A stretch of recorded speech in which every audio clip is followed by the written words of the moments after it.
नाज़रीन, नबी करीम सल्लल्लाहु अलैहि वसल्लम ने अपनी जिंदगी में ही हम मुसलमानों के लिए कयामत तक की तमाम रुदात बयान फरमा दी थी और हमें आगाह कर दिया था कि कयामत तक कौन कौन से वाक़यात रूनुमा होंगे और कयामत कैसे आएगी।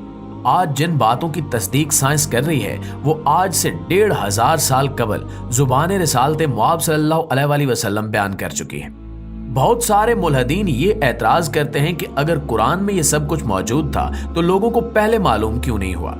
असल में बात गौर करने की है। जिसने कुरान पर गौर किया, अल्लाह से मोहब्बत की और उसके रसूल सल्लल्लाहु अलैहि वसल्लम से मोहब्बत की, उस पर तमाम राज खोल दिए गए। वरना ये निशानियां तो पूरे कुरान में जगह जगह मौजूद हैं और कोई भी अनपढ़ इन्हें पढ़ सकता है, लेकिन हर कोई इनकी तह तक नहीं पहुंच सकता। इसी तरह की एक निशानी जिसके बारे में आज हम आपको बताने वाले हैं वो नबी करीम सल्लल्लाहु अलैहि वसल्लम ने अपने दौर नबूवत में इरशाद फरमाई थी।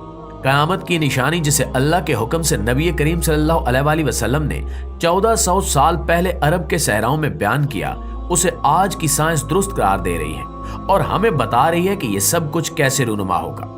आज की इस वीडियो में हम आपको हदीस मुबारका के बारे में बताएंगे और इसके साथ साथ उस निशानी के बारे में भी बताएंगे जिसे साइंस ने अब तक दरियाफ्त किया है। इसके साथ साथ हम आपको ये भी बताएंगे कि कुरान करीम में इस निशानी के बारे में क्या इरशादात मौजूद हैं।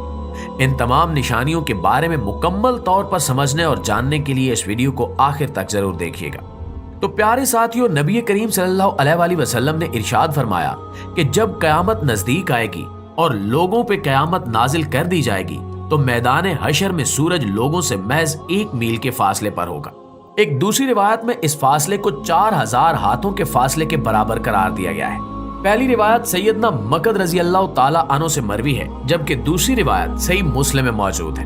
देखने और सुनने में ये बात बिल्कुल भी मंतकी नहीं लगती कि सूरज जमीन के इस कदर नजदीक कैसे आएगा और फिर भी लोग इससे कैसे महफूज रहेंगे। लेकिन इससे पहले हम आपको कुरान करीम की एक और निशानी के बारे में बताते हैं। दोस्तों, जमीन से सूरज का फासला तकरीबन 15 करोड़ किलोमीटर है और जमीन तक सूरज की रोशनी 8 मिनट 20 सेकंड में पहुंचती है। ये तमाम बातें हमें साइंसी मुशाहदात से मालूम हुई हैं और तमाम चीजों के जानने के बाद आज का जदीद इंसान ये सोचने पर मजबूर है कि आखिर कुरान में सूरज के मुतालिक जो बातें मौजूद हैं वो किस तरह से सच है। साइंसी मुशाहदात और तजुर्बात के नतीजे में हम जानते हैं कि सूरज के मरकज का दर्जा हरारत 15 मिलियन डिग्री सेंटीग्रेड है, जबकि सूरज की सतह का दर्जा हरारत 5778 सेंटीग्रेड है। जब हम ये दावा करते हैं कि कुरान करीम में हर तरह की इंफॉर्मेशन मौजूद है और कुरान करीम में कायनात की तमाम निशानियां बयान कर दी गई हैं, तो मुल्हिदीन इस दावे पर बेचैन हो जाते हैं और जोरों शोर से सवाल करते हैं कि बताओ फलां चीज के बारे में निशानी मौजूद है या नहीं और फलां के बारे में कोई वजाहत की गई है या नहीं। नाज़रीन, कुरान करीम में हर चीज का जवाब मौजूद है, ये हमारा ईमान है। अगर हमें इसमें से कोई जवाब नहीं मिल रहा तो ये हमारी समझ का कसूर है और इसका मतलब ये है कि हम अभी तक कुरान के साथ वो लगाव नहीं रखते जो रखना चाहिए। कुरान की निशानियां हर ऐरे गहरे पे नहीं खुलती, बल्कि सिर्फ उन्हीं लोगों पे खुलती हैं जो तकवा इख्तियार करते हैं, अल्लाह के नजदीक होते हैं और नबी करीम सल्लल्लाहु अलैहि वसल्लम से मोहब्बत करते हुए अल्लाह रब्बुल इज्जत की वादनीयत पे सच्चा और पक्का ईमान रखते हैं। ये वही लोग हैं जिन्हें अल्लाह ताला इस अकल और हिकमत से नवाज देते हैं कि जिनके जरिए ये मुंतखब करदा पसंदीदा लोग कुरान करीम की निशानियों के बारे में समझ लेते हैं और इन निशानियों के जरिए कायनात के बारे में जान लेते हैं। कुरान करीम में अल्लाह ताला ने सूरज के लिए शमस का लफ्ज इस्तेमाल किया है। ये शमस, जिसे हम उर्दू में सूरज, फारसी में आफ्ताब, इंग्लिश में सन और हिंदी में सूर्य कहते हैं, ये दुनिया की कई तहजीबों में पूजा जाता रहा है। इसकी वजह यह है कि सूरज की रोशनी से फसलें उगती हैं और मौसम बदलते हैं। इसलिए दुनिया की अक्सर तहजीबें सूरज को बतौर देवता पूजती रही हैं और इसे अपना खुदा मानती रही हैं। मौजूदा दौर में देखा जाए तो हिंदू आज तक सूरज की पूजा करते हैं। हिंदू सूरज को अपना भगवान और अवतार मानते हैं और इसे देवता का दर्जा देते हुए हर रोज इसकी पूजा की जाती है। इसी सूरज की हकीकत अल्लाह रब्बुल इज्जत ने कुरान में बयान फरमाई है। अल्लाह ताला ने कुरान में शमस का लफ्ज पहली बार सूरह बकरा की आयत नंबर 258 में बयान किया और आखिरी बार 30वें पारे की सूरह शमस में बयान किया, जब अल्लाह ताला सूरह शमस की पहली आयत में सूरज की और इसके चमकने की कसम खाता है। नाज़रीन, यहाँ से सूरत हाल बेहद दिलचस्प और खूबसूरत हो जाती है।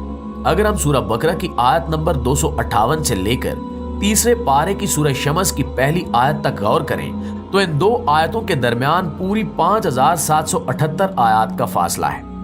आपको कुछ याद आया? नहीं, तो हम बताते हैं कि यही 5778 का अदद है जो सूरज की सतह का दर्जा हरारत है, यानी 5778 डिग्री सेंटीग्रेड। लोग कह सकते हैं कि यह महज एक इत्तेफाक है, लेकिन क्या यह भी इत्तेफाक है कि यह लफ्ज जिस सूरत में आखिरी बार इस्तेमाल हुआ है उस सूरत में टोटल आयात की तादाद 15 है, यानी उस सूरत का अंदरूनी हिस्सा 15 आयात पर मुश्तमिल है। हमने शुरू में ही आपको बताया था कि सूरज का अंदरूनी टेम्परेचर 15 मिलियन डिग्री सेंटीग्रेड है, यानी 1,50,00,000 सेंटीग्रेड। सूरज शमस की आयात की तादाद सूरज के अंदरूनी दर्जा हरारत की जानिब इशारा कर रही है। इस कदर गर्म सूरज और इसके बारे में ये पेशगोई सिवाय उस सूरज को पैदा करने वाले के और कौन कर सकता है। साइंसी मुशाहिदात और तजर्बात तो आज से तकरीबन 2.5-3 सदियां ही कबल शुरू हुए हैं और कुरान 6ठी सदी ईस्वी में नाजिल किया गया है। तो उस वक्त भला कौन था जो पूरी दुनिया में साइंसदान होने का दावा कर सकता हो या जिसका इतना मुशाहिदा हो कि जो सूरज की सतह और इसके मरकज का दर्जा हालात मालूम कर सके। ये महज अल्लाह का काम ही हो सकता है, क्योंकि अल्लाह ने ही सूरज को पैदा फरमाया है और वही सूरज के हर हाल और तफसील के बारे में जानता है। दोस्तों, अब हम दोबारा उस हदीस की तरफ पलटते हैं जिसमें नबी करीम सल्लल्लाहु अलैहि वसल्लम ने सूरज के जमीन के नजदीक आने का बताया है। इस हदीस के साथ साथ दूसरी अहादीस में भी ये मज़कूर है कि उस दिन यानी कयामत के दिन जब सूरज जमीन के इस कदर नजदीक आ चुका होगा तो हर शख्स अपने अपने गुनाहों के मुताबिक पसीने में डूबा हुआ होगा। किसी का पसीना टखनों तक होगा, किसी का घुटनों तक होगा, जबकि जिनके गुनाह बहुत ज्यादा होंगे उनके बारे में नबी करीम सल्लल्लाहु अलैहि वसल्लम ने इरशाद फरमाया कि इनका पसीना इनके मुंह में लगाम बन जाएगा, यानी इस कदर पसीना आएगा कि इनके मुंहों तक पहुंच जाएगा। अलबत्ता यहाँ सवाल ये पैदा होता है कि आखिर सूरज जमीन के इस कदर नजदीक कैसे आएगा। तो नाज़रीन, हम साइंसी मुशाहिदात और तजुर्बात की वजह से जानते हैं कि सूरज और सूरज जैसे तमाम सितारे दरअसल हाइड्रोजन से बने हुए हैं।